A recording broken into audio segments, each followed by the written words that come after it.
यांना सांगा ना शांत व्हायला. तुम्हाला काय बोलायचं तुम्ही त्यांच्याशी बोला, आमच्याशी नाही बोलायचं.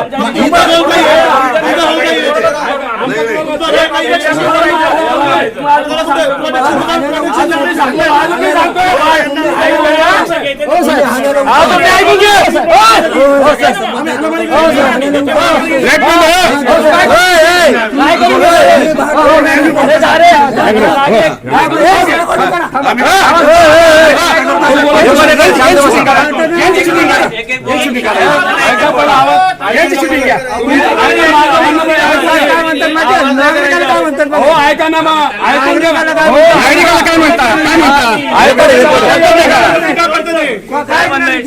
शांत शांत शांत शांत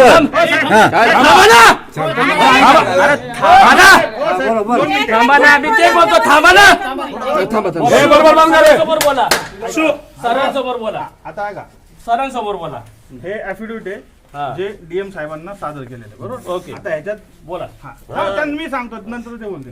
ह्याच्यात जे व्हेरिफिकेशन दिलं आहे, जे डिक्लेरेशन दिलं आहे ते कुणी दिलंय? आझिम शेख यांनी दिलंय, बरोबर बरोबर. आझिम शेख यांनी दिले. आता डीएम ची ऑर्डर चेक करा. डीएम च्या ऑर्डर मध्ये काय लिहिलं? डीएम च्या ऑर्डर मध्ये काय लिहिलंय? जो कोण प्राधिकृत अधिकारी आहे त्यांना द्यावा, बरोबर. मग आता आझिम शेख नाही, आझिम शेख त्यांनी रिझाईन केलं. मग ते तुमचा प्रश्न आहे. ऍफिडेव्हिट रिझाईन केल्यानंतर असं राहत नाही. त्याच्या बदल्यात जो बँकेचा तो मेला तर काय वरून आणायचं? प्रोसेस आहे त्याला. तुम्ही आला त्या हाती तुम्ही बघा त्याचा. बरं सर, त्याला कायदेशीर प्रोसेस.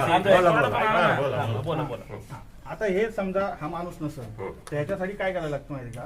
बँकेने रितसर कलेक्टर साहेबांना ऍफिडेव्हिट द्यायचं की हा माणूस काम सोडून गेलाय, त्याच्या अगेन्स्ट आम्ही दुसरा माणूस नेमलेला आहे, ते ऍफिडेव्हिट दाखवा आणि त्याची नेमणूक असलेली दाखवा, मगच ताब्याची कारवाई होईल. कारण ही ताबा कारवाई फक्त ह्या माणसाला अधिकार आहे.